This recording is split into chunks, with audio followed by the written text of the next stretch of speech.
नमस्कार विद्यार्थी मित्रांनो, इंडियन पॉलिटी बाय विके शिंदे या यूट्यूब चॅनलमध्ये आपलं स्वागत आहे।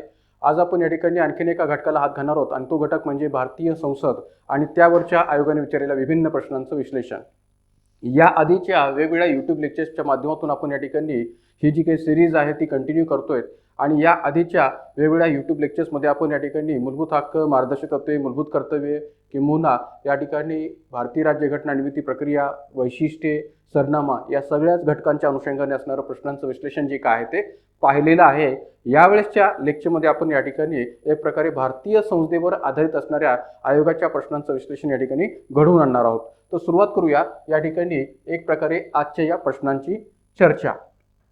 आता पहा, पहिला प्रश्न मी तर स्पष्ट केलेला आहे। कायदे मंडळ, कार्यकारी मंडळ, न्यायमंडळ हे शासन यंत्रणेचे घटक एकमेकांपासून स्वतंत्र असावेत हा सत्ता विभाजनाचा सिद्धांत डॅश याने मांडला।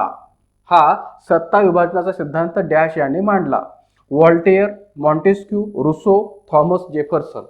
तर मित्रांनो, हा प्रश्न मागे आयोगाने विचारलेला आहे आणि आपल्याला याचं अचूक उत्तर या ठिकाणी असणं गरजेचं आहे। का? कारण की हा टोटली फॅक्च्युअल प्रश्न आहे आणि त्यामुळे आपल्याला याचं उत्तर अचूक असणं अपेक्षित आहे। तर इथं काय विचारलेलं आहे की जी काही आपल्याकडे शासनाची 3 अंग आहेत, कायदे मंडळ, कार्यकारी मंडळ आणि न्यायमंडळ ही शासनाची 3 अंग आहेत। तर या शासनाच्या तिन्ही अंगांच्या स्तरावर असणारा जे काय सत्ता विभाजनाचा सिद्धांत आहे तो डॅश याने मांडला आहे। तर व्हॉल्टेयरने मांडलाय का, मॉन्टेस्क्यूने मांडलाय का, रुसोने मांडलाय का, थॉमस जेफरसनने? तर याचं उत्तर आपल्याला सांगता येईल पर्याय क्रमांक 2 की मॉन्टेस्क्यू या फ्रेंच विचारवंताने या सत्ता विभाजना संबंधीचा सिद्धांत जो काय तो मांडलेला आहे की जो शासनाच्या 3 अंगांशी संबंधित आहे। मग आता पहा, थोडंसं माहिती पुढे पाहूया। मॉन्टेस्क्यू एक फ्रेंच विचारवंत होता आणि 1748 मध्ये या मॉन्टेस्क्यू यांनी द स्पिरिट ऑफ लॉज नावाच्या आपल्या ग्रंथात, कोणत्या? तर द स्पिरिट ऑफ लॉज या आपल्या ग्रंथात सत्ता विभाजनाचा सिद्धांत मांडला होता। या सत्ता विभाजनाचा सिद्धांत या मॉन्टेस्क्यू यांनी आपल्या या ग्रंथात मांडलेला आहे, ज्या ग्रंथाचं नाव आहे द स्पिरिट ऑफ लॉज। आणि एक प्रकारे 1748 मध्ये या ग्रंथात त्यांनी हा सिद्धांत जो काय तो मांडलेला होता। तर या अनुषंगाने याचं उत्तर आपल्याला सांगता येईल ते एक प्रकारे मॉन्टेस्क्यू। त्यानंतर पुढचा प्रश्न आहे, भारतीय संसदेसंबंधी खाली दिलेल्यापैकी कोणते विधान बरोबर आहे? कोणते विधान बरोबर आहे? आपल्याला बरोबर विधान शोधायचं आहे। माझा पहा, राज्यघटनेने संसदेत अनुसूचित जाती आणि अनुसूचित जमातींसाठी राखीव जागेची तरतूद केली आहे। संसदेला राज्यसूचीत समाविष्ट असलेल्या विषयाबाबत कायदे करण्याचा अधिकार लोकसभा देऊ शकते। त्यानंतर लोकसभेचा सामान्य कार्यकाल 5 वर्षे असला तरी राष्ट्रीय आणीबाणीच्या काळात संसदेच्या कायद्याद्वारे 6 महिन्यांसाठी तो वाढविला जाऊ शकतो। पर्याय उत्तरे फक्त अ, फक्त ब, फक्त क, वरीलपैकी एकही नाही। आपल्याला काय विचारलंय की कोणतं विधान किंवा विधाने बरोबर आहेत ते शोधा। मग आता पहा की एक प्रकारे राज्यघटनेने संसदेत अनुसूचित जाती आणि जमातींसाठी राखीव जागेची तरतूद केलेली आहे, हे विधान या ठिकाणी चुकीचं आहे। हे विधान चुकीचं आहे। का? तर इथं उल्लेख जो केलेला आहे की संसदेत, तर हा उल्लेख या ठिकाणी चुकीचा आहे। कारण की राज्यघटनेने केवळ लोकसभा सभागृह आणि विधानसभा सभागृहांच्या स्तरावर अनुसूचित जाती जमातींच्या राखीव जागांची तरतूद केलेली आहे। आपण जर पाहिलं तर कलम 330 नुसार लोकसभेमध्ये आणि कलम 332 नुसार विधानसभेमध्ये राखीव जागेसंबंधीची जी काही तरतूद आहे ती घटनेनुसार आपल्याला अनुसूचित जाती जमातींच्या दृष्टिकोनातून पाहायला मिळते। त्यामुळे संसदेत अशा प्रकारच्या राखीव जागेची तरतूद केलेली आहे असं म्हणणं चुकीचं आहे। कारण की राज्यसभा सभागृह हे केंद्रशासित प्रदेश आणि घटक राज्यांचं प्रतिनिधित्व करणारं सभागृह आहे आणि त्यामध्ये कुठेही या ठिकाणी अशा प्रकारे अनुसूचित जाती जमातींचं प्रतिनिधित्व राखीव जागेच्या दृष्टिकोनातून पाहायला मिळत नाही। त्यानंतर संसदेला राज्यसूचीत समाविष्ट असलेल्या विषयाबाबत कायदे करण्याचा अधिकार लोकसभा देऊ शकते। तर हेही विधान या ठिकाणी चुकीचं आहे। कारण की संसदेला राज्यसूचीत समाविष्ट असलेल्या विषयाबाबत कायदे करण्याचा अधिकार लोकसभा नव्हे तर एक प्रकारे राज्यसभा देऊ शकते असं म्हणणं योग्य आहे। जर का आपण घटनेचं कलम 249 जर पाहिलं तर कलम 249 मधल्या तरतुदीचा विचार करता या ठिकाणी संसदेला राज्यसूचीत समाविष्ट असलेल्या विषयाबाबत कायदे करण्याचा अधिकार राज्यसभा देऊ शकते असं म्हणणं बरोबर आहे। का? तर एक प्रकारे राज्यसभा हे घटक राज्यांचं प्रतिनिधित्व करणारं सभागृह असल्यामुळे या ठिकाणी राज्यसभेलाच राज्यसूचीत विषयावर कायदा करण्याच्या दृष्टिकोनातून एक प्रकारे अधिकार आहे असं म्हणाला सांगता येऊ शकेल। म्हणून कलम 249 च्या तरतुदीचा विचार करता हेही विधान चुकीचं आहे। लोकसभेचा सामान्य कार्यकाल 5 वर्ष असला तरी राष्ट्रीय आणीबाणीच्या काळात संसदेच्या कायद्याद्वारे 6 महिन्यांसाठी तो वाढवला जाऊ शकतो. तर एक लक्षात घ्या की 6 महिन्यांसाठी नव्हे तर 1 वर्ष या अर्थाने ते आपल्याला सांगता येऊ शकेल. का तर एक प्रकारे 1 वर्ष तो वाढवला जाऊ शकतो संसदेच्या कायद्याद्वारे. तर या अर्थाने या ठिकाणी क ही विधान या ठिकाणी चुकीचं आहे. म्हणून इथं कोणतं विधान बरोबर आहे तर वरीलपैकी एकही नाही. पर्याय क्रमांक 4 हे उत्तर आपल्याला या प्रश्नाचं स्पष्ट करता येईल. थोडी विस्तारित माहिती पुढे पाहूया की भारतीय घटनेच्या कलम 330 नुसार लोकसभेत एक प्रकारे लोकसभेत आणि कलम 332 नुसार विधानसभेत अनुसूचित जाती आणि जमातींसाठी राखीव जागेची तरतूद केलेली आहे. कोणत्या? कलम 330 नुसार लोकसभेत आणि कलम 332 नुसार विधानसभेत. जसं मी या ठिकाणी आता मेन्शन केलं होतं की लोकसभेत आणि विधानसभेच्या स्तरावर. तर अनुसूचित जाती जमातींसाठी राखीव जागेची तरतूद जी काय ती केलेली आहे. 104वी घटनावलीनुसार जर विचार केला तर घटनेतील कलम 334 द्वारा 104व्या घटनावलीनुसार आणखीन एक बदल आपल्याला सांगता येतो. तो बदल कोणता? तर एक प्रकारे कलम 334 द्वारा घटनेतील कलम 334 द्वारा ही जी काही राखीव जागांसंबंधीची जी काही तरतूद आहे त्यात एक प्रकारे आता कालमर्यादेच्या प्रश्नातून जी काही वाढ आहे ती आपल्याला पाहायला मिळते की अनुसूचित जाती जमातींच्या राखीव जागेची तरतूद 70 वर्षावरून 80 वर्ष म्हणजेच 10 वर्षांनी वाढवलेली आहे 25 जानेवारी 2030 पर्यंत. तर ही पण गोष्ट आपण लक्षात ठेवायची गरज आहे. त्याचबरोबर संसदेला राष्ट्रपती समावेश असलेल्या विषयावर कायदे करण्याचा अधिकार राज्यसभा देऊ शकते. कोणत्या आधारावर? जसं मी मगाशी म्हटलं की कलम 249 नुसार जी तरतूद आहे की राष्ट्रीय हिताच्या दृष्टिकोनातून राज्यसूचीतील एखाद्या विषयासंबंधी कायदे करणे आवश्यक आहे असे वाटल्यास राज्यसभा 2/3 बहुमताने तसा ठराव मंजूर करते आणि मग त्यानंतरच भारतीय संसद त्या विषयासंबंधी कायदा करू शकते. तर ही जी काही प्रोसिजर आहे किंवा ही जी काही प्रक्रिया आहे की जी कलम 249 नुसार घटनेमध्ये नमूद केलेली आहे त्या दृष्टीने जर विचार केला तर राज्यसभा अशा प्रकारचा अधिकार एक प्रकारे देत असते संसदेला कायदा करण्यासंबंधी राज्यातील विषयाच्या दृष्टीने.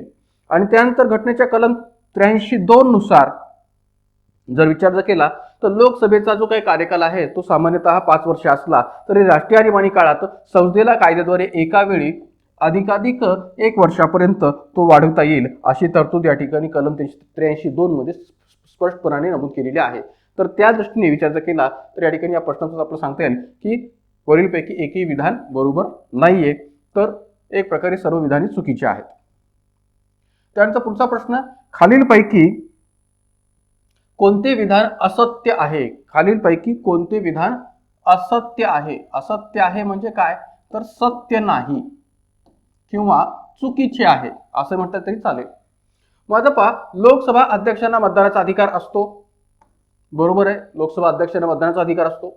लोकसभा अध्यक्षांना निर्णायक मतदानाचा अधिकार असतो. तर हेही विधान बरोबर आहे की लोकसभा अध्यक्ष जेव्हा एखाद्या विधेयकावर सत्ताधारी पक्ष आणि विरोधी पक्ष यांच्या दोघांकडूनही जर या ठिकाणी समसमान एखाद्या विधेयकावर मतं पडलेली असतील तर निर्णायक मतदान किंवा कास्टिंग वोट जे काय आहे ते याचा अधिकार वापरू शकतात. जेव्हा विरोधी पक्ष आणि सत्ताधारी पक्ष यांच्या दोघांकडूनही एखाद्या विधेयकावर समसमान मतदान झालं असतं तेव्हा म्हणून त्यांना निर्णायक मतदानाचा अधिकार असतो हे म्हणणं बरोबर आहे. त्यांना मतदानाचा अधिकार असतो हेही म्हणणं बरोबर आहे. लोकसभा अध्यक्ष मतदानाचा अधिकार वापरतात हे विधान मात्र चुकीचं आहे की लोकसभा अध्यक्ष मतदानाचा अधिकार वापरतात. आणि राहिला प्रश्न, लोकसभा अध्यक्ष निर्णायक मतदानाचा अधिकार वापरतात, तर हे विधान या ठिकाणी बरोबर आहे. म्हणजे पर्याय क्रमांक 1, 2 आणि 4 ही विधाने बरोबर आहेत. मात्र पर्याय क्रमांक 3 जो आहे तो असत्य आहे किंवा सत्य नाहीये. का? तर एक लक्षात घ्या की लोकसभा अध्यक्षांना मतदानाचा अधिकार जरी असला तरी ते वापरत नाहीत. कारण की लोकसभा अध्यक्ष हे लोकसभा सदस्य आहेत म्हणून त्यांना या ठिकाणी मतदानाचा अधिकार बहाल केला गेलेला आहे. पण त्यांची जी काही भूमिका आहे त्या पदावर राहून ती निपक्षपाती असणं अपेक्षित आहे. आणि त्या निपक्षपाती भूमिकेचा विचार करता या ठिकाणी त्यांना मतदानाचा अधिकार जरी असला तरी ते वापरत नाहीत. कारण की त्यांची निपक्षपाती भूमिका ही कायम राहावी. ज्या पक्षाकडून ते निवडून आलेले आहेत लोकसभा सदस्य म्हणून, जरी ते त्या पक्षाकडून निवडून आलेले असले लोकसभा सदस्य म्हणून, तरी या ठिकाणी त्यांना त्या पदावर विराजमान झाल्यानंतर लोकसभा अध्यक्षपदी आल्यानंतर त्यांना पूर्णपणाने आपली भूमिका ही निपक्षपाती ठेवावी लागते. आणि मग अशा वेळेस अशा या लोकसभा सदस्य नात्याने असणाऱ्या त्यांच्या एकंदरीत मतदानाच्या अधिकाराचा जर विचार केला तर या ठिकाणी तो जरी त्यांना सदस्य नात्याने तो अधिकार असला तरी ते त्या मतदानाच्या अधिकाराचा वापर करत नाहीत. म्हणून या ठिकाणी इथं जे काही 3 नंबरचं विधान दिलेलं आहे की लोकसभा अध्यक्ष मतदानाचा अधिकार वापरतात, हे म्हणणं या ठिकाणी चुकीचं आहे. तर त्यामुळे या ठिकाणी हे विधान असत्य आहे हे आपण स्पष्ट करू शकतो. म्हणून एक प्रकारे या प्रश्नाचं उत्तर आपल्याला सांगता येईल पर्याय क्रमांक 3 की हे विधान या ठिकाणी असत्य आहे. पुढचा प्रश्न, जोड्या जुळवा. सूची 1, सूची 2, लोकसभा अध्यक्ष, लोकसभा क्रमांक. मित्रांनो, अशा प्रकारचे प्रश्न आयोगाने बऱ्याच वेळा विचारलेले आहेत, विशेषतः लोकसभा अध्यक्षांच्या क्रमांकाविषयी आणि लोकसभा क्रमांकाविषयी. तर या दृष्टिकोनातून आपल्याला फॅक्च्युअल चांगल्या पद्धतीने माहिती असणं गरजेचं आहे, कारण की त्याच्यावर आधारित बऱ्याच वेळा प्रश्न विचारला होतो. तर मनोहर जोशी, P.A. संगमा, नीलम संजीव रेड्डी, मीरा कुमार ही लोकसभा अध्यक्षांची नावं दिलेली आहेत. आणि लोकसभा क्रमांक 4थी लोकसभा, 13वी लोकसभा, 15वी लोकसभा, 11वी लोकसभा. आणि पर्याय दिलेत 1, 2, 3, 4 ब ड अ क क ड अ ब क ड ब अ ब ड क अ. आता पहा, मनोहर जोशी हे 13व्या लोकसभेच्या अंतर्गत लोकसभा अध्यक्ष होते. P.A. संगमा हे 11व्या लोकसभेच्या अंतर्गत लोकसभा अध्यक्ष होते. नीलम संजीव रेड्डी 4थी लोकसभा आणि मीरा कुमार 15वी लोकसभा. या अनुषंगाने जर विचार केला तर या ठिकाणी मनोहर जोशी ब, P.A. संगमा ड, नीलम संजीव रेड्डी अ आणि मीरा कुमार क, ब ड अ क म्हणजेच पर्याय क्रमांक 1 हे उत्तर आपल्याला स्पष्ट करता येईल. कारण की एक प्रकारे यानुसार त्यांचा अध्यक्षपदी असणारा जो काही कालखंड आहे तो स्पष्ट होऊ शकतो. तर मग आता पहा की एक प्रकारे या दृष्टीने जर विचार केला तर तुम्हाला हेही इथं माहिती असणं गरजेचं आहे की अलीकडच्या कालखंडामध्ये जी काही आपल्याकडे 16वी लोकसभा होऊन गेलेली आहे किंवा 17वी लोकसभा सध्या जी काही अस्तित्वात आहे, तर त्याचा जर विचार केला तर 16व्या लोकसभेमध्ये लोकसभा अध्यक्षा होत्या सुमित्रा महाजन. भारतातल्या पहिल्या महिला लोकसभा अध्यक्ष आहेत मीरा कुमार, की ज्या 15व्या लोकसभेच्या अंतर्गत लोकसभा अध्यक्षपदी आलेल्या होत्या. पहिल्या महिला अध्यक्षा मीरा कुमार. आणि दुसऱ्या महिला अध्यक्षा किंवा 16व्या लोकसभेच्या अध्यक्षा सुमित्रा महाजन या दुसऱ्या महिला लोकसभा अध्यक्ष होत्या. आणि सध्या ओम बिर्ला 17व्या लोकसभेचे अध्यक्ष आहेत ओम बिर्ला. तर त्यामुळे 15वी लोकसभा, 16वी लोकसभा, 17वी लोकसभा यांच्या अध्यक्षांची ही किमान आपल्याला नावं माहिती असणं गरजेचं आहे. तर या अर्थाने या ठिकाणी आपल्याला पर्याय क्रमांक 1 हे उत्तर स्पष्ट करता येईल. अधिक म्हणजे माहिती पाहूया. 4थी लोकसभा 1967 ते 1971 नीलम संजीव रेड्डी.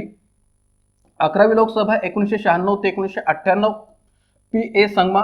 विशेषतः 11वी लोकसभा की जी एक प्रकारे भारताच्या स्वातंत्र्याला 50 वर्ष पूर्ण जेव्हा झाली होती, भारताचं स्वातंत्र्याचं स्वर्ण महोत्सवी वर्ष जेव्हा 1997ला आपल्याकडे होतं, 1997ला भारताला स्वतंत्र होऊन 50 वर्ष पूर्ण झाली होती. या स्वतंत्र होऊन 50 वर्ष पूर्ण झाल्याच्या दृष्टीकोनातून किंवा स्वर्ण महोत्सवी वर्षाच्या दृष्टीकोनातून जर विचार केला तर त्यावेळेसचे लोकसभा अध्यक्ष म्हणून P.A. संगमा यांचा उल्लेख जो काय तो आपला करता येऊ शकतो, की जे 11वी लोकसभेचे अध्यक्ष होते.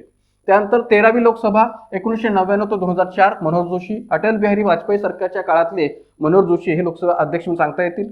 आणि त्यानंतर 15वी लोकसभा मनमोहन सिंग सरकारच्या काळातले मीरा कुमार या लोकसभा अध्यक्ष 2009 ते 2014 या अर्थाने आपल्याला त्याचा उल्लेख जो काय तो करता येऊ शकतो.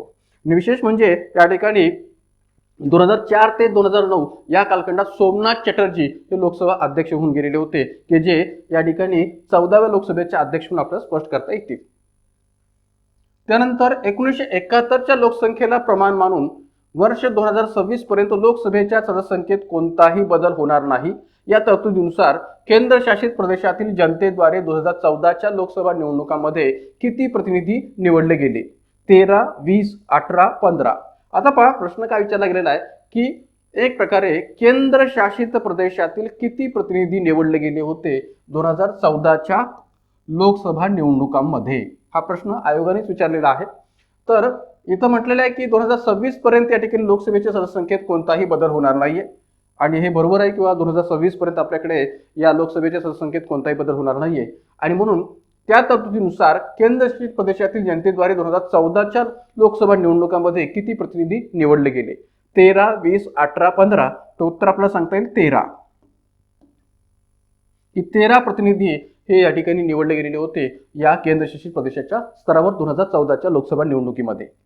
पण आता थोडंसं आपण वेगळ्या पद्धतीने याचा विचार करणार आहोत, कारण की 2019च्या अंतर्गत जर विचार केला तर 2 महत्त्वपूर्ण बदल आपल्याला झालेले दिसतील या लोकसभे सदस्यसंख्येच्या दृष्टीकोनातून. ते कोणते बदल?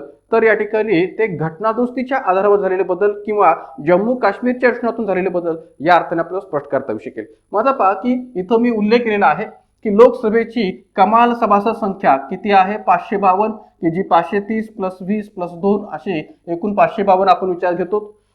घटक राज्य केंद्रशासित प्रदेश अँग्लो इंडियन या स्तरावर जर विचार केला तर ही या पद्धतीने सांगता येते. लोकसभेचे सध्याचे सदस्य संख्येचे स्वरूप जे काय आहे ते 545 आहे. लोकसभेचे सध्याचे सदस्य संख्येचे स्वरूप 545, की ज्यामध्ये 530 घटक राज्याच्या स्तरावर, 13 केंद्रशासित प्रदेशांच्या स्तरावर आणि 2 अँग्लो इंडियनच्या स्तरावर. तर 2014च्या दृष्टिकोनातून हा जो काही संदर्भ आहे तो आपण मान्य करू शकतो 545चा, की 530 + 13 + 2 हा 2014च्या दृष्टिकोनातून या पद्धतीने स्पष्ट करता येईल. मात्र जो नवीन बदल आता आपल्याकडे 2019च्या दृष्टिकोनातून सांगता येऊ शकतो तो कोणता? तर 524 + 19 = 543, म्हणजे घटक राज्य यातून 524 सदस्य, केंद्रशासित प्रदेशातून एक प्रकारे 19 सदस्य आणि एकूण 543. का? तर याचा उल्लेख मी पुढे केलेला आहे की 5 ऑगस्ट 2019चा जो काही निर्णय झालेला आहे की जम्मू काश्मीर आणि लडाख या दोन्ही पातळीवर या ठिकाणी केंद्रशासित प्रदेशांची निर्मिती झालेली आहे, की जे अगोदर घटक राज्य होतं जम्मू काश्मीर नावाचं. तर त्या पातळीवर या ठिकाणी जम्मू काश्मीर आणि लडाख ही 2 केंद्रशासित प्रदेश जे काय आहेत ते 31 ऑक्टोबर 2019ला आपल्याकडे जाहीर झालेले आहेत. 31 ऑक्टोबर 2019ला आपल्याकडे जम्मू काश्मीर आणि लडाख हे 2 केंद्रशासित प्रदेश जाहीर झालेले आहेत. आणि 5 ऑगस्ट 2019ला जम्मू काश्मीर संबंधीचा जो काही कलम 370 आणि कलम 35A जे काय आहे ते रद्द करण्याविषयीचा निर्णय केंद्र सरकारने घेतला. आणि या निर्णयानंतर एक प्रकारे जम्मू काश्मीर आणि लडाख हे 2 केंद्रशासित प्रदेश जाहीर झाले 31 ऑक्टोबर 2019ला. तर त्यानंतर या ठिकाणी ज्या काही जम्मू काश्मीरच्या लोकसभेच्या 6 जागा होत्या की ज्या 6 जागा आता केंद्रशासित प्रदेश झाले असल्याने त्या यामध्ये मिक्स होणार आहेत. म्हणून इथं 13 + 6 असे एकूण 19 जागा केंद्रशासित प्रदेशांच्या आता आपल्याला स्पष्ट करता येऊ शकतील. तर या अर्थाने 19 जागा सध्या आपल्याला एक प्रकारे या ठिकाणी 13 + 6च्या रचनातून जम्मू काश्मीरच्या स्तरावर सांगता येतात. त्यानंतर 104व्या घटनादुरुस्तीद्वारा जो बदल झालेला आहे तो कोणता? तर अँग्लो इंडियन समाजाचं असणारं जे काय आरक्षण आहे ते निरसित केलेलं आहे, नष्ट केलेलं आहे, की जे घटनेमध्ये कलम 331 नुसार लोकसभेच्या स्तरावर आणि कलम 333 नुसार विधानसभेच्या स्तरावर जे अँग्लो इंडियन सभासदांची नियुक्ती राष्ट्रपतींकडून केली जात होती, लोकसभेमध्ये 2 आणि विधानसभेत राज्यपालाद्वारा 1, तर हे जे काही आरक्षण आहे ते इथून पुढे आता असणार नाहीये, किंवा ते आरक्षण जे काय आहे ते नष्ट केलेलं आहे, निरसित केलेलं आहे, हेही इथं आपल्याला सांगता येऊ शकेल. त्यानंतर भारतीय संविधानात आंग्ल भारतीय संकल्पनेचा अर्थ किंवा व्याख्या कोणत्या कलमात स्पष्ट केला आहे? कलम 331, कलम 333, कलम 367 आणि कलम 366. तर आता आपल्याला वाटणं साहजिक आहे किंवा कलम 331 आणि कलम 333 मध्ये या ठिकाणी लोकसभा आणि विधानसभेच्या स्तरावर असणाऱ्या अँग्लो इंडियन समाजाच्या राखीव जागांसंबंधीची जी काही तरतूद आहे ती केलेली आहे. त्यामुळे एक प्रकारे 1 किंवा 2 यापैकी उत्तर असेल, पण तसं नाहीये. आपल्याकडे घटनेमध्ये कलम 366(2) अंतर्गत, कलम 366(2) अंतर्गत अँग्लो इंडियन किंवा आंग्ल भारतीय या संज्ञेची व्याख्या किंवा अर्थ जो काय तो स्पष्ट केला गेलेला आहे. आणि म्हणून पर्याय क्रमांक 4 हे आपल्याला त्याचं उत्तर स्पष्ट करता येईल. पाहूया इथं काय आहे ते. घटनेच्या कलम 366(2) नुसार आंग्ल भारतीय म्हणजे काय? तर जी काही व्याख्या कलम 366(2) मध्ये दिली गेलेली आहे ती या प्रकारे आपल्याला स्पष्ट करता येते की ज्या व्यक्तीच्या प्रजनकांपैकी पिता किंवा पुरुष परंपरेतील अन्य कोणीही मूळचा युरोपीय आहे किंवा होता, युरोपीय आहे किंवा होता, पण जी व्यक्ती भारताच्या राज्यक्षेत्राच्या आत आदिवासी आहे आणि अशा राज्यक्षेत्रात केवळ तात्कालिक प्रयोजनांसाठी स्थायिक झालेल्या नव्हे तर त्या नित्यशः रहिवासी असलेल्या मातापित्याच्या पोटी जी जन्मली आहे किंवा होती ती व्यक्ती असा आहे. अशी लांबलचक व्याख्या किंवा एक प्रकारे अर्थ जो काय तो अँग्लो इंडियन किंवा आंग्ल भारतीय संबंधीचा जो काय संदर्भ आहे तो कलम 366(2) मध्ये दिला गेला आहे की ज्या व्यक्तीच्या प्रजनकांपैकी पिता किंवा पुरुष, म्हणजे ज्या व्यक्तीच्या पिता आणि पुरुषाचा संबंध हा युरोपीय दृष्टिकोनातून आहे किंवा किंबहुना ते भारताचे आदिवासी होते, डोमेसाईल होते किंवा आहेत, आणि एवढंच नव्हे तर एक प्रकारे ते भारतात स्थायिक झालेले होते, नित्यशः ते रहिवासी होते भारतातले, आणि अशा मातापित्याच्या पोटी जो कोणी व्यक्ती जन्माला आलेला असेल तो एक प्रकारे या ठिकाणी अँग्लो इंडियन किंवा आंग्ल भारतीय म्हणून समजला जाईल. साध्या सोप्या भाषेचं सांगायचं झालं तर ब्रिटिशांनी भारतावर या ठिकाणी राज्य केलेलं होतं, किंबहुना ब्रिटिशांबरोबरच पोर्तुगीजांनी, डचांनी भारतावर राज्य केलेलं होतं. तर जेव्हा या ब्रिटिश किंवा इतर ज्या काही सत्ता आहेत त्या भारतावर जेव्हा राज्य करत होता तेव्हा अनेक ब्रिटिश अधिकाऱ्यांनी भारतीय महिलांशी विवाह केलेले होते आणि त्या विवाहातून जी काही निर्माण झालेली संतती होती त्या संततीला पुढे चालून या ठिकाणी एक प्रकारे अँग्लो इंडियन किंवा आंग्ल भारतीय असं संबोधलं जाऊ लागलं, कारण की ती संतती भारतातच या ठिकाणी अधिवास करत होती किंवा रहिवास करत होती या अर्थाने. आणि म्हणून आंग्ल भारतीय याचा विचार जो काय तो आपल्याला या पद्धतीने करता येईल. आणि जसं मी मगाशी म्हटल्याप्रमाणे की 104व्या घटनादुरुस्तीद्वारा आता हे आंग्ल भारतीय बाबतचं जे काय आरक्षण आहे कलम 331 आणि 333 नुसार लोकसभा आणि विधानसभेत असणारं ते एक प्रकारे रद्द केलं गेलेलं आहे, निरसित केलेलं आहे, नष्ट केलं गेलेलं आहे. हेही इथं आपल्याला स्पष्ट करता येईल की लोकसभेतलं 2 जागांचं आरक्षण आणि विधानसभेतलं 1 जागेचं आरक्षण अँग्लो इंडियन यांचं 104व्या घटनादुरुस्तीनुसार रद्द केलेलं आहे किंवा नष्ट केलेलं आहे. पण आणखीन एक गोष्ट इथं लक्षात ठेवायची गरज आहे की 23वी घटनादुरुस्ती 1969ची का, तर याच्यावर सुद्धा मागे आयोगाने प्रश्न विचारलेला आहे टॅक्स असिस्टंटच्या एक्झाममध्ये की 23व्या घटनादुरुस्तीच्या माध्यमातून 1969 साली नेमकं काय झालं होतं. तर विधानसभेतील एका अँग्लो इंडियन समाजाच्या आरक्षणासंबंधीची जी काही तरतूद आहे ती आपल्याकडे 23व्या घटनादुरुस्तीद्वारा 1969 साली केली गेलेली आहे की राज्यपालांना विधानसभेमध्ये एका अँग्लो इंडियन समाजाच्या व्यक्तीची या ठिकाणी नियुक्ती करता येऊ शकेल जर का तो निवडून आलेला नसेल तर एका जागेसंबंधीची जी काही मर्यादा आहे ती मर्यादा या ठिकाणी 23व्या घटनादुरुस्तीनुसार घातली गेलेली होती, विशेषतः विधानसभेच्या स्तरावर, की जी 1969च्या 23व्या घटनादुरुस्तीनुसार आपल्याला स्पष्ट करता येते. म्हणजे 1969च्या आधी विधानसभेमध्ये अँग्लो इंडियनच्या राखीव जागाबाबतची कोणतीही मर्यादा नव्हती, कोणताही स्पष्ट उल्लेख असा किती जागांच्या रचनेतून असा नव्हता. मात्र 1969 साली 23व्या घटनादुरुस्तीनुसार एका जागेची मर्यादा किंवा एका जागेच्या राखीव जागेचा संबंधीचा उल्लेख जो आहे तो विधानसभेच्या स्तरावर केला गेलेला आहे. पण तोही आता या ठिकाणी 104व्या घटनादुरुस्तीनुसार निरसित झालेला आहे, नष्ट झालेला आहे, हेही इथं आपण लक्षात ठेवण्याची गरज आहे. त्यामुळे 23वी घटनादुरुस्ती हा पण भाग जो आहे तो महत्त्वाचा आहे या अँग्लो इंडियनच्या दृष्टिकोनातून. त्यानंतर लोकसभेविषयीची कोणती विधाने सत्य आहेत, ती संसद बाह्य हस्तक्षेपापासून मुक्त आहे, केवळ तिलाच केंद्र पातळीवर कायदे करण्याचा सर्वोच्च अधिकार आहे, ती सर्वस्वी सार्वभौम आहे, ती जनतेला उत्तरदायी आहे. पर्याय उत्तरे ए व बी, बी सी आणि D, A B C, A B आणि सी, ए आणि डी. मात्र पहा की आपल्याला ही संबंध विधाने विचारात घ्यायची आहेत आणि या कोणत्या संबंध विधानांपैकी कोणते विधान सत्य आहेत किंवा आहे हे आपल्याला शोधायचे. तर लोकसभा ती संसदबाह्य हस्तक्षेपापासून मुक्त आहे हे विधान या ठिकाणी बरोबर आहे. केवळ तिलाच केंद्र पातळीवर कायदे करण्याचा सर्वोच्च अधिकार आहे हे विधान मात्र चुकीचं आहे. की केवळ लोकसभेलाच केंद्र पातळीवर कायदे करण्याचा सर्वोच्च अधिकार आहे असं म्हणणं चुकीचं आहे. का तर केंद्र पातळीवर केवळ लोकसभा हा यातला भाग नाहीये, तर कलम 79 नुसार जर आपण विचार केला, भारतीय घटनेच्या कलम 79 नुसार जर विचार केला तर कलम 79 नुसार राष्ट्रपती, राज्यसभा आणि लोकसभा यांना मिळून असणारी भारताची संसदेची रचना जी काय आहे ती पाहायला मिळते. आणि म्हणून भारतामध्ये केंद्र पातळीवर संसद ही एकमेव अशी यंत्रणा आहे की जी कायदे करणारी यंत्रणा म्हणून आपल्याला स्पष्ट करता येते. तर त्या अर्थाने जर विचार केला तर या ठिकाणी केवळ लोकसभेलाच केंद्र पातळीवर कायदे करण्याचा अधिकार आहे असं म्हणणं हे चुकीचं आहे. आणि म्हणून या ठिकाणी आपण याचं उत्तर जे काय आहे ते चूक या अर्थाने देऊ शकतो की हे विधान चुकीचं आहे. ती सर्वस्वी सार्वभौम आहे हेही म्हणणं चुकीचं आहे. संसद असो अथवा लोकसभा असो ही पूर्णपणाने सार्वभौम आहे असं म्हणणं सुद्धा चुकीचं आहे.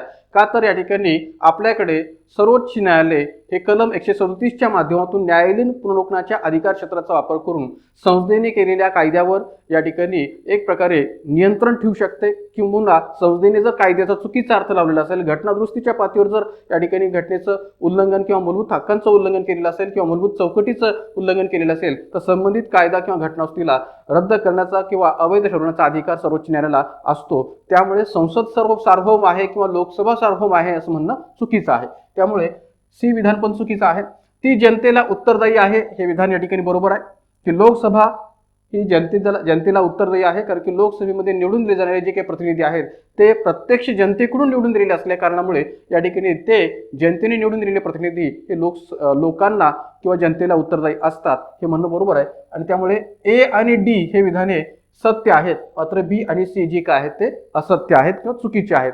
तर आपल्याला फक्त सत्य कोणते आहे ते शोधायचे होते. तर ए आणि डी हे उत्तर आपल्याला सांगता येईल पर्याय क्रमांक 4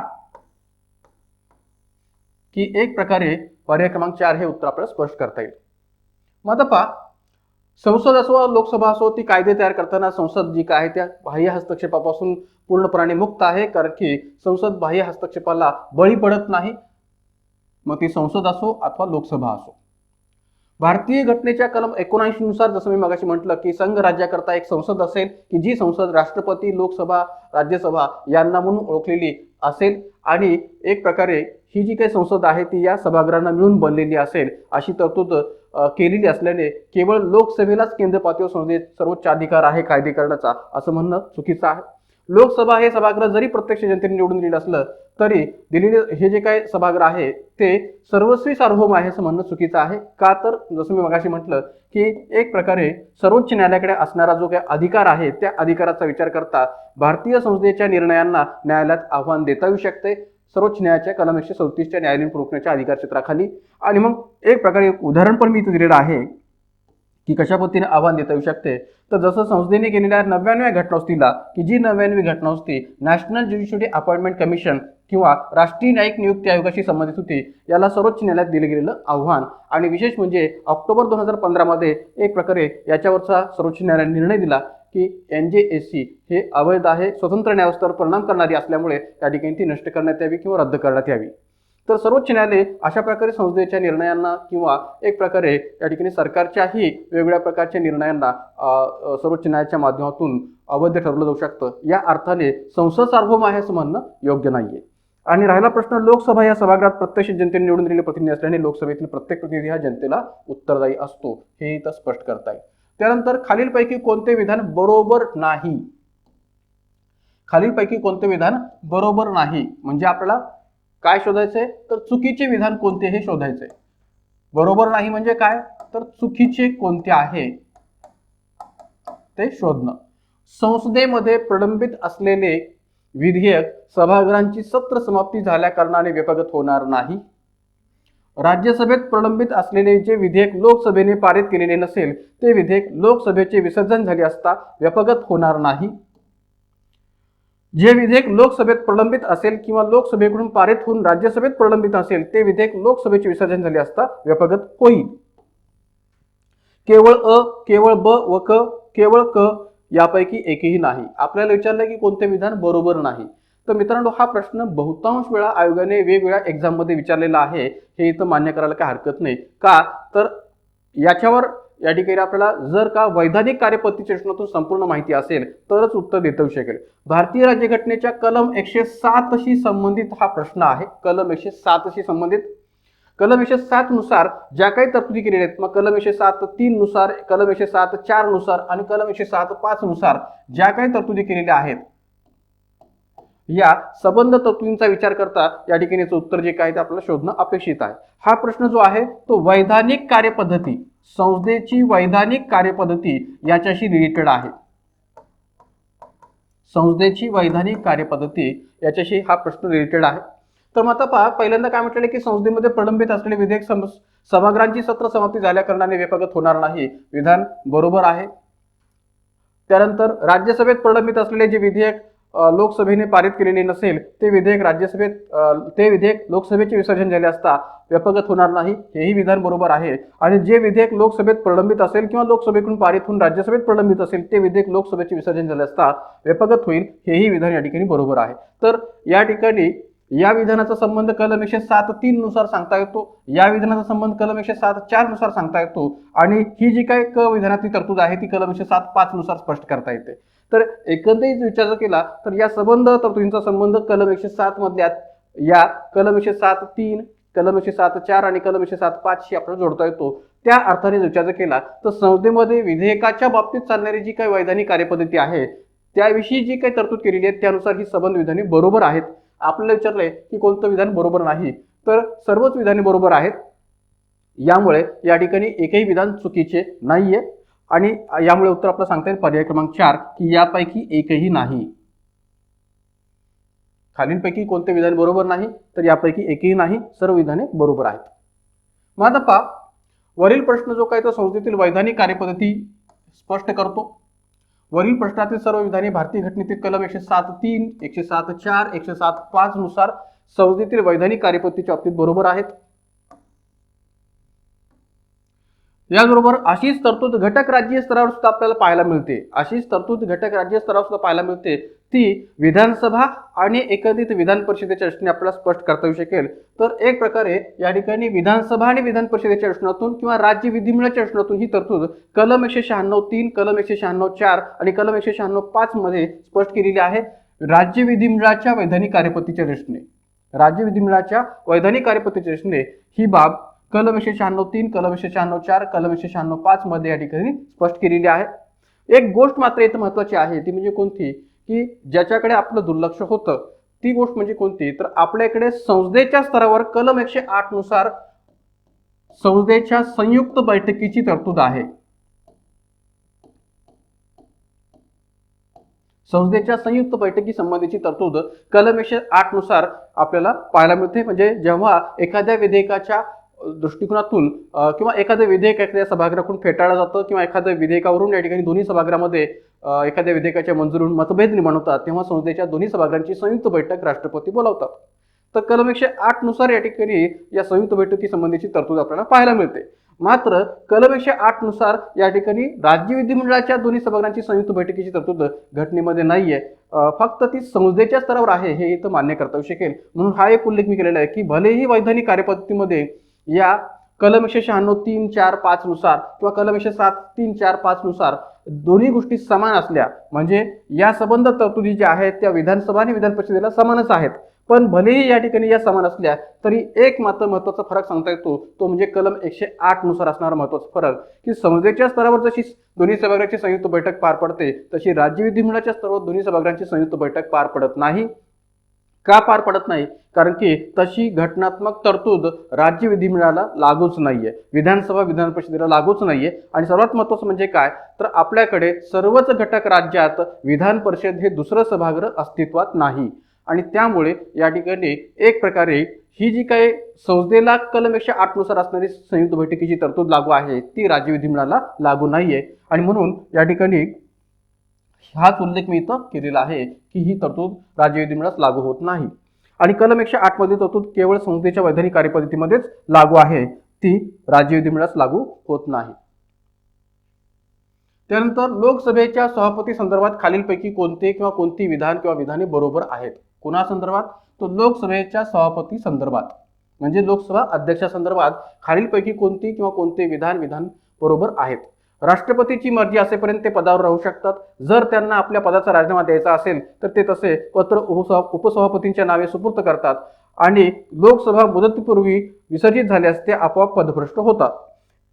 पर्याय क्रमांक 1 ए आणि बी, पर्याय क्रमांक 2 बी आणि सी, पर्याय क्रमांक 3 फक्त सी आणि पर्याय क्रमांक 4 फक्त बी. आपल्याला काय शोधायचंय की कोणते विधान बरोबर आहे किंवा आहेत? राष्ट्रपतींची मर्जी असेपर्यंत ते पदावर राहू शकतात हे विधान चुकीचं आहे. जर त्यांना आपल्या पदाचा राजीनामा द्यायचा असेल तर ते तसे पत्र उपसभापतींच्या नावे सुपूर्द करतात, हे विधान बरोबर आहे. की ते उपसभापतींकडेच आपला राजीनामा सुपूर्द करतात, हे विधान बरोबर आहे. लोकसभा मुदतपूर्वी विसर्जित झाल्यास ते आपोआप पदभ्रष्ट होतात, हे विधान मात्र चुकीचं आहे. मग एकंदरीत विचार केला तर ए आणि सी हे विधान चुकीचे आहेत, मात्र बी हे विधान या ठिकाणी बरोबर आहे. आपल्याला शोधायचं होतं की कोणतं विधान बरोबर आहे, तर फक्त बी. या अर्थाने पर्याय क्रमांक 4 हे उत्तर आपल्याला देता येईल की फक्त बी. भारतीय राज्यघटनेच्या कलम 94 च्या दृष्टिकोनातून जी काही तरतूद स्पष्ट केली गेलेली आहे त्या कलम 94 मधील लोकसभा अध्यक्षाच्या पदाच्या दृष्टीने जी काही तरतूद केलेली आहे त्या दृष्टीने विचार केला तर या ठिकाणी फक्त बी हे विधान जे काय ते बरोबर म्हणून स्पष्ट करता येईल. अधिक माहिती पुढे पाहूया. कलम 94 बी नुसार जर त्यांना आपल्या पदाचा राजीनामा द्यायचा असेल तर ते पत्र उपसभापतींच्या नावे सुपूर्द करतात. 94 बी नुसार हे बरोबर आहे. त्यानंतर एक प्रकारे कलम 94 सी नुसार लोकसभा मुदतपूर्व विसर्जित झाल्यास विसर्जनानंतर होणाऱ्या लोकसभेच्या पहिल्या सभेच्या लगतपूर्वीपर्यंत अध्यक्षाला आपले पद रिक्त करता येणार नाही. आता पहा की या ठिकाणी जो उल्लेख केलेला होता की लोकसभा मुदतपूर्व विसर्जित झाल्यास ते आपोआप पदभ्रष्ट होतात, तर होत नाहीत. का होत नाहीत त्याचं कारण इथं आहे कलम 94 सी मध्ये दिलं की लोकसभेची मुदतपूर्व एखादी लोकसभा जर या ठिकाणी मुदतपूर्व बरखास्त झालेली असेल, विसर्जित झालेली असेल, तर विसर्जनानंतर जी नवीन लोकसभा अस्तित्वात येते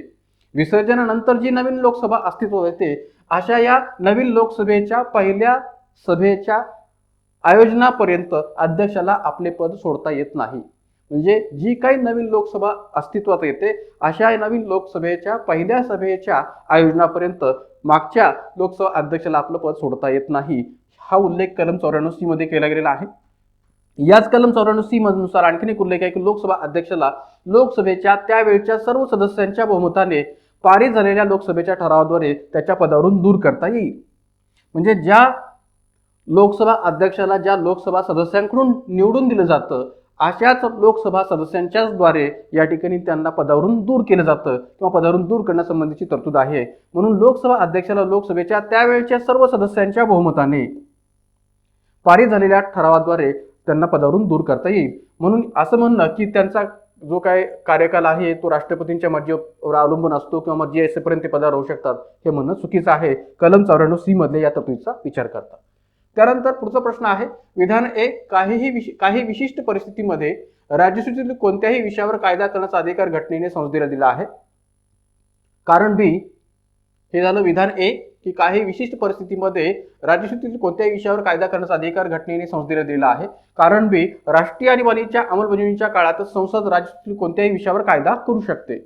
ए आणि आर दोन्ही बरोबर आहेत आणि आर ए चे योग्य स्पष्टीकरण आहे. ए आणि आर दोन्ही बरोबर आहेत परंतु आर ए चे योग्य स्पष्टीकरण नाही. ए बरोबर आहे पण आर चुकीचे आहे. ए चुकीचे आहे पण आर बरोबर आहे.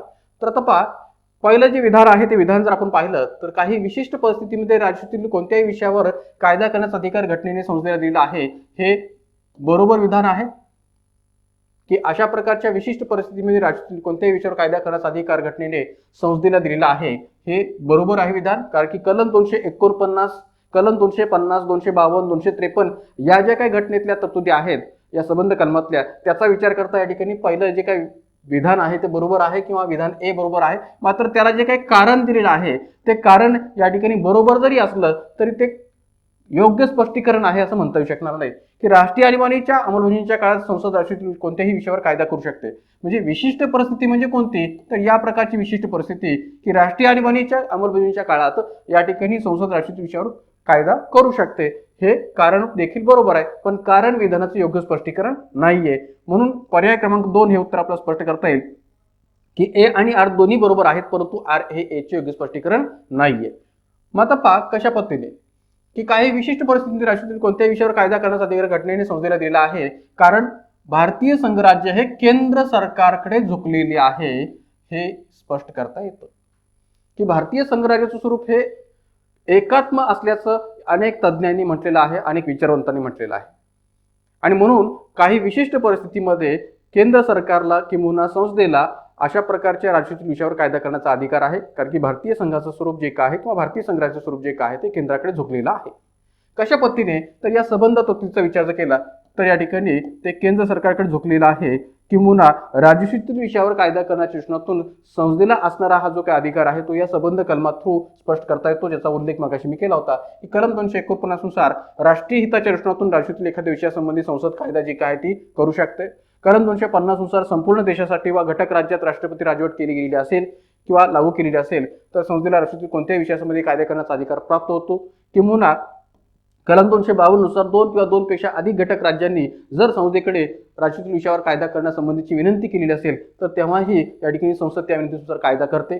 आणि कलम 253 नुसार केंद्र सरकारने जर का परराष्ट्राशी काही करार किंवा संधी केलेली असेल तर त्या करार किंवा संधीच्या पालनासाठी किंवा त्या संधीच्या अंमलबजावणीसाठी सुद्धा या ठिकाणी आवश्यकता वाटल्यास राष्ट्रीय विषयासंबंधी कायदा करण्याचा अधिकार संसदेला प्राप्त होतो कलम 253 नुसार. तर या संबंध तरतुदीच्या दृष्टीतून काही विशिष्ट परिस्थितीमध्ये संसद राष्ट्रीय विषयावर कायदा करू शकते असं म्हणायला जागा उरते. त्यानंतर सार्वजनिक लेखा समितीबाबत खालीलपैकी कोणते विधान किंवा विधाने चुकीचे आहे किंवा आहेत. 1921 मध्ये या समितीची स्थापना झाली. या समितीवर 1950 पर्यंत कार्यपालिकेचा एक सभासद नेमला जात होता. सुरुवातीला या समितीमध्ये 15 सभासद होते व ते सर्व 15 सभासद लोकसभेचे होते.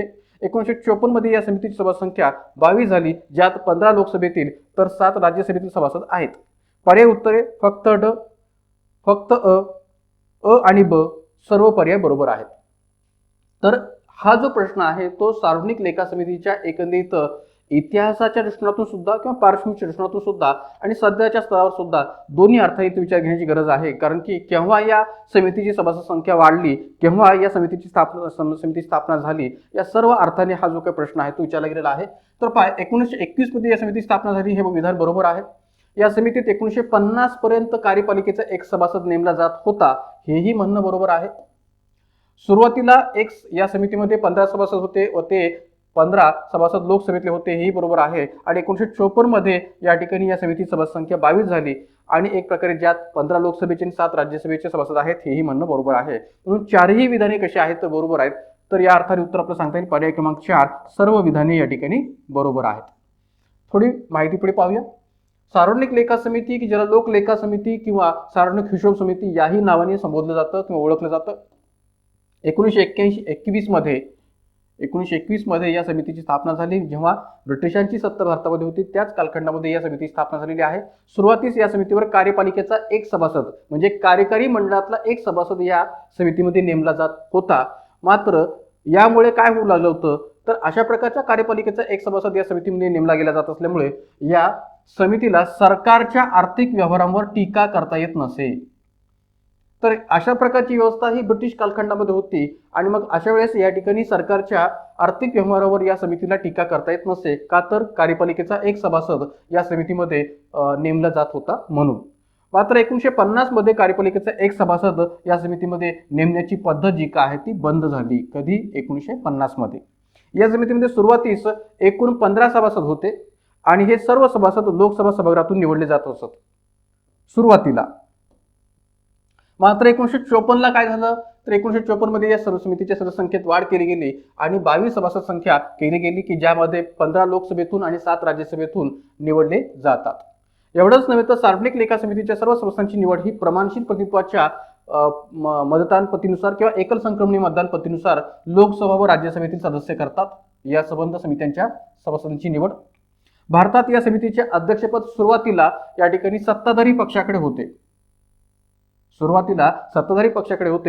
मात्र 1967 पासून याच्यावर सुद्धा आयोगाने प्रश्न विचारलेला आहे. पहा की सार्वजनिक लेखा समितीचं अध्यक्षपद सुरुवातीला सत्ताधारी पक्षाकडे होते, मात्र केव्हापासून हे जे काही पद आहे ते विरोधी पक्षाच्या सदस्याकडे दिलं जाऊ लागलं तर 1967 पासून हे अध्यक्षपद विरोधी पक्षाकडे दिले जात आहे. आणि 1967 मध्ये मीनू मसानी नावाची व्यक्ती, की जे स्वतंत्र पक्षाचे नेते होते, अशी मीनू मसानी नावाची व्यक्ती विरोधी पक्षातील सदस्य ही अध्यक्षपदी विराजमान झालेली होती किंवा अध्यक्ष झाले होते. आणि सध्याच्या पातळीवर विचार केला तर काँग्रेसचे अधीर रंजन चौधरी हे या समितीचे अध्यक्ष आहेत, सार्वजनिक लेखा समितीचे. पुढचा प्रश्न, संसदेतील कोणत्या वित्तीय समितीला लोकलेखा किंवा सार्वजनिक समितीची जुळी बहीण म्हटले जाते? म्हणजे सार्वजनिक लेखा समितीच्या पातीवर एक प्रकारे संसदेतील कोणत्या वित्तीय समितीला या समितीची जुळी बहीण म्हटले जाते? सार्वजनिक उपक्रम समिती, सार्वजनिक खर्च समिती, अंदाज समिती, सार्वजनिक क्षेत्र समिती. तर उत्तर आपल्याला सांगता येईल अंदाज समिती. अंदाज समितीला सार्वजनिक लेखा समितीची जुळी बहीण समजले जाते किंवा मानले जाते किंवा म्हटले जाते असं म्हणणं योग्य आहे. का तर एक लक्षात घ्या की अंदाज समिती आणि सार्वजनिक लेखा समिती या दोन्ही समित्यांचं कामकाज जे काय ते एकमेकांना अधिकाधिक पूरक कामकाज आहे, सबऑर्डिनेट कामकाज आहे.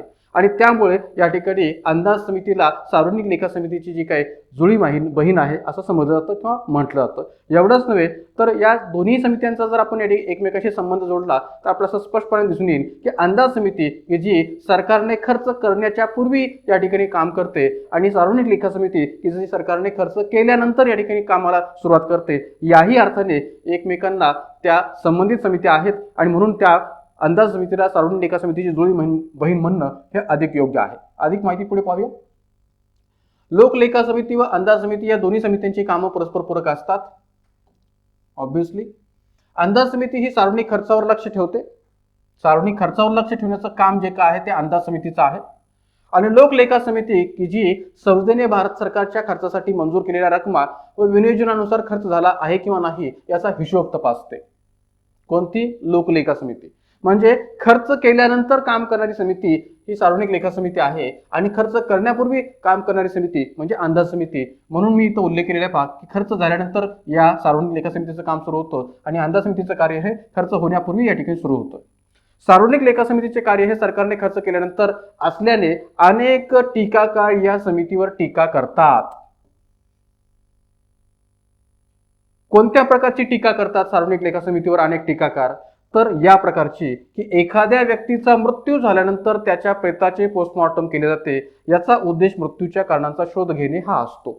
मग आता पहा की एकंदरीत जर विचार केला तर या सार्वजनिक लेखा समितीचं काम हे खर्च झाल्यानंतर सुरू होत असल्यामुळे अशा प्रकारची टीका या समितीवर केली जाते। आणि विशेष म्हणजे असा प्रश्न आयोगाने मागे विचारलेला आहे की कोणत्या समितीच्या रचनेतून ही टीका केली जाते। पोस्टमॉर्टम कमिटी याही अर्थाने या ठिकाणी या समितीकडे पाहिलं जातं। यूपीएससी मध्ये किंवा संघ लोकसेवकाच्या एक्झाम मध्ये सुद्धा याच्यावर प्रश्न विचारत असताना असं विचारलं गेलं होतं की कोणत्या समितीला पोस्टमॉर्टम कमिटी या अर्थाने संबोधलं जातं, तर ती आहे सार्वजनिक लेखा समिती। का तर ती खर्च झाल्यानंतर त्याविषयीच्या बाबतचं जे काही हिशोब आहे ते तपासत असते। तर या ठिकाणी भलेही अशा प्रकारची टीका सार्वजनिक लेखा समितीवर होत असली तरी या ठिकाणी या समितीचं कार्य हे महत्त्वाचं आहे, तिचं महत्त्व कसल्याही पातळीवर कमी होत नाही। का तर पोस्टमॉर्टममुळे मृत्यूच्या कारणांचा शोध लागून आरोपींना जशी शिक्षा होण्याची भीती असते तसंच या ठिकाणी सार्वजनिक लेखा समितीच्या कार्यामुळे सुद्धा शासकीय अधिकाऱ्यांमध्ये भीती असते असं म्हणायला काही हरकत नाही। म्हणून या ठिकाणी भलेही या समितीवर पोस्टमॉर्टमच्या रचनेतून टीका होत असली तरी तिचं महत्त्व कमी होत नाही। त्यानंतर खालीलपैकी कोणते विधान बरोबर नाही किंवा नाहीत। प्रश्नोत्तराचा तास हा संसदीय कारवाईचा एक मनोरंजक भाग आहे। तारांकित प्रश्न म्हणजे ज्या प्रश्नासमोर ॲस्टेरिक असे चिन्ह असते। प्रश्नोत्तराच्या तासात आपल्याला असा प्रश्न विचारायचा आहे अशा अर्थाची सूचना सदस्यांनी संबंधित सभागृहाच्या महासचिवाला द्यावी लागते। प्रश्नोत्तराच्या तासात साधारणतः प्रश्न सरकारी सदस्यांना विचारले जातात। फक्त अ, फक्त क, क आणि ड सर्व विधाने बरोबर आहेत। आपल्याला विचारले खालीलपैकी कोणते विधान बरोबर नाही किंवा नाहीत, म्हणजेच चुकीचे विधान कोणते हे इथं आपल्याला शोधायचंय। माझा पहा, प्रश्नोत्तराचा तास हा संसदीय कारवाईचा एक मनोरंजक भाग आहे, तर हे विधान या ठिकाणी बरोबर आहे। का मनोरंजक भाग आहे? कारण की प्रश्नोत्तराच्या तासामध्ये कधी तणावपूर्ण वातावरण असतं तर कधी या ठिकाणी विनोदी वातावरण असतं आणि म्हणून या ठिकाणी या तासाला मनोरंजक भाग असं म्हटलं गेलेलं आहे। तारांकित प्रश्न म्हणजे ज्या प्रश्नासमोर ॲस्टेरिक म्हणजे या प्रकारचं चिन्ह, ॲस्टेरिक असे चिन्ह असते त्याला तारांकित प्रश्न म्हटलं जातं, हेही म्हणणं बरोबर आहे। प्रश्नोत्तराच्या तासात आपल्याला असा प्रश्न विचारायचा आहे अशा अर्थाची सूचना सदस्यांनी संबंधित सभागृहाच्या महासचिवाला द्यावी लागते, तर हेही म्हणणं या ठिकाणी बरोबर आहे। आणि प्रश्नोत्तराच्या तासात साधारणतः प्रश्न सरकारी सदस्यांना म्हणजेच काय, तर सरकारमधल्या मंत्र्यांना, सरकारी सदस्य म्हणजे कोण, तर सरकारमधील मंत्री यांना या ठिकाणी विचारले जातात, हे म्हणणं सुद्धा बरोबर आहे। आणि म्हणून या ठिकाणी अ, ब, क, ड सर्वच विधाने बरोबर आहेत। पर्याय क्रमांक 4 हे उत्तर आपल्याला स्पष्ट करता येईल। एकही विधान चुकीचे नाहीये, सर्व विधाने बरोबर आहेत। पहा, प्रश्नोत्तराचा तास संसदीय कारवाईचा एक मनोरंजक भाग आहे, कारण की या तासात वातावरण कधी तणावपूर्ण असते तर कधी या ठिकाणी दुसऱ्या क्षणी सभागृहात हसण्याचा गडगडाट होतो, म्हणजेच कधी वातावरण विनोदी सुद्धा असतं। एखाद्या मंत्र्याच्या किंवा सदस्याच्या बोलण्याने विनोद निर्माण होऊन वातावरणातील तंगपणा सुद्धा कमी होतो, म्हणून या तासाला मनोरंजक भाग असं म्हटलं गेलेलं आहे। प्रश्नाबाबतची सूचना सभागृहाच्या महासचिवालाच या ठिकाणी द्यावी लागते। ॲस्टेरिकचे चिन्ह म्हणजे या प्रकारचं चिन्ह आणि सरकारी सदस्य म्हणजे सरकारमधील मंत्री, हा उल्लेख मागाशी मी केलेला आहे। त्यानंतर पुढचा प्रश्न, सभागृहातील गणपूर्तीच्या दृष्टीने खालीलपैकी कोणते विधान किंवा विधाने चूक आहे किंवा आहेत। सभागृहातील गणसंख्येच्या किंवा गणपूर्तीच्या दृष्टीने खालीलपैकी कोणते विधान चूक आहे किंवा आहेत। अध्यक्ष व अध्यक्षांचे काम पाहणारी व्यक्ती धरून 55 सदस्य एकूण सदस्य संख्येच्या 1/10 या नियमाने ही सभागृहाच्या बैठकीकरता आवश्यक अशी गणपूर्ती समजली जाते। प्रत्येक दिवशी बैठकीच्या प्रारंभी अध्यक्ष स्थानापन्न होण्या अगोदर गणपूर्तीबद्दल खात्री करून घेतली जाते। जर एखाद्या दिवशी 11 वाजता गणपूर्ती नाही असे आढळून आले तर गणपूर्तीसाठी घंटा वाजवली जाते आणि गणपूर्ती झाल्यावरच अध्यक्ष आपले स्थान ग्रहण करतात। बैठक एकदा सुरू झाल्यानंतर कोणीही गणपूर्तीचा प्रश्न उपस्थित करू नये असा अलिखित संकेत आहे। तर फक्त ड, क आणि ड, फक्त ब सर्व विधाने बरोबर आहेत। तर हा जो काही प्रश्न आहे तो या ठिकाणी सभागृहातल्या गणसंख्येच्या नियमावलीवर आधारित असणारा प्रश्न आहे। मग ती राज्यसभा सभागृहातली एक प्रकारे गणसंख्येसंबंधीची नियमावली असो किंवा लोकसभा सभागृहातली असणारी गणसंख्येसंबंधीची नियमावली असो, या अनुषंगाने हा जो काही प्रश्न आहे तो आपल्याला स्पष्ट करता येऊ शकतो। तर एकंदरीत जर आपण पाहिलं तर या ठिकाणी अध्यक्ष आणि अध्यक्षांचे काम पाहणारी व्यक्ती यांना धरून 55 सदस्य म्हणजे लोकसभेच्या रचने हा संदर्भ इथं आपल्याला सांगता येईल, तर हा बरोबर आहे। प्रत्येक दिवशी बैठकीच्या प्रारंभी स्थानापन्न होण्या अगोदर म्हणजे अध्यक्षस्थानी येण्या अगोदर गणपूर्तीबद्दल खात्री करून घेतली जाते, हेही म्हणणं बरोबर आहे। जर एखाद्या दिवशी 11 वाजता गणपूर्ती नाही असे आढळून आले तर गणपूर्तीसाठी घंटा वाजवली जाते आणि गणपूर्ती झाल्यावरच अध्यक्ष आपले स्थान ग्रहण करतात, हेही विधान बरोबर आहे, कारण की आपल्याकडे अधिवेशन काळामध्ये जे काही कामकाज आहे संसदेचं ते सकाळी 11 वाजता सुरू होतं आणि 11 वाजता अशा प्रकारची गणपूर्ती आहे की नाही हे तपासलं जात असतं आणि तेव्हाच अध्यक्षस्थान जे काय आहे ते ग्रहण करतात आणि बैठक एकदा सुरू झाल्यानंतर कोणीही गणपतीचा प्रश्न उपस्थित करू नये असा अलिखित संकेत आहे, हेही म्हणणं बरोबर आहे. म्हणून चारही विधाने बरोबर आहेत. पर्याय क्रमांक 4 हे उत्तर आपल्याला सांगता येईल. सर्व विधाने बरोबर आहेत. मित्रांनो, या नियमावली करता आपण या ठिकाणी आपली संसद हे सुभाष कश्यप यांचं जे काही पुस्तक आहे हे आपण वाचणं अधिक योग्य आहे, कारण की या संसदेत चालणाऱ्या कामकाजाच्या प्रश्नातून सुद्धा अनेक प्रकारची जी काही नियमावली आहे त्या नियमावली आधारित अनेक प्रश्न आयोगाकडून विचारले गेलेले आहेत. आज पाहतो. त्यानंतर पुढे जाण्याच्या आधी आपण थोडासा एक ब्रेक घेऊया आणि आपल्या Indian polity by V K Shinde या ॲपच्या माध्यमातून ज्या काही वेगवेगळ्या प्रकारच्या बॅचेसना आता सुरुवात झालेली आहे, विशेष म्हणजे आपल्या ॲपच्या माध्यमातून ज्या काही आगामी संयुक्त गट ब आणि गट क ची जी काही एक्झाम आहे 2023ची, तर त्या दृष्टीतून आपल्याकडे बॅचेस स्टार्ट झालेले आहेत आणि एक प्रकारे ज्यांना पुन्हा आपल्याला या बॅच संबंधीची चौकशी करायची आहे त्यांनी या कॉन्टॅक्ट नंबरवर या ठिकाणी त्या दृष्टीतून जी काही चौकशी आहे ती करावी. 88 30 73 26 96 या कॉन्टॅक्ट नंबरवर आपण त्यासंबंधीची चौकशी करू शकता. आगामी काळात या ठिकाणी राज्यसेवा पूर्व परीक्षा, मुख्य परीक्षा, संयुक्त गट ब आणि गट क पूर्व परीक्षा, संयुक्त गट ब गट क मुख्य परीक्षा, डिपार्टमेंटल PSI पूर्व आणि मुख्य परीक्षा या सर्व दृष्टीतून या ठिकाणी आपल्या Indian polity by V K Shinde या ॲपवर बॅचेस अवेलेबल होणार आहेत आणि आता येणारी जी काही संयुक्त गट ब क आणि राज्यसेवा पूर्व परीक्षा आहे या दृष्टीतून जे काही बॅचेस आहेत ते स्टार्ट झालेले आहेत. तर एक प्रकारे त्या दृष्टीतून जर का कोणाला आपल्याला बॅच घ्यावायची असेल तर निश्चितपणे आपलं जे काही ॲप आहे ते गुगल प्ले स्टोअरवरून डाउनलोड करून घ्या आणि एक प्रकारे आपल्या बॅचला जॉईन व्हा. तर एक प्रकारे या ठिकाणी या दृष्टीतून जे काही आपलं ॲप आहे ते ॲप गुगल प्ले स्टोअरवर अवेलेबल आहे. पुढचा प्रश्न, आभारदर्शक ठरावाबाबत काय चुकीचे आहे? राष्ट्रपती अभिभाषणानंतर आभारदर्शक ठराव सत्तारूढ सदस्यांकडून मांडला जातो. विरोधी पक्षाचे सदस्य उपसूचना मांडून आभारदर्शक ठरावाचा वापर टीका करून शासनावर नियंत्रण ठेवण्यासाठी करू शकतात. केवळ अ, केवळ ब, न अ न ब, अ व ब दोन्ही. आपल्याला काय विचारलंय की खालीलपैकी कोणते विधान चुकीचे आहे? चुकीचे विधान आपल्याला शोधायचं. आता मित्रांनो, एक लक्षात घ्या की संसदेमध्ये किंवा विशेषतः या ठिकाणी आपण जर विचार केला तर अधिवेशन कालावधीमध्ये जे काही वेगवेगळ्या प्रकारची संसदीय तंत्र वापरून सरकारवर नियंत्रण ठेवण्याचा प्रकार विरोधी पक्षांच्या माध्यमातून होत असतो, त्या संसदीय तंत्रांच्या दृष्टीतून असणारा हा प्रश्न आहे.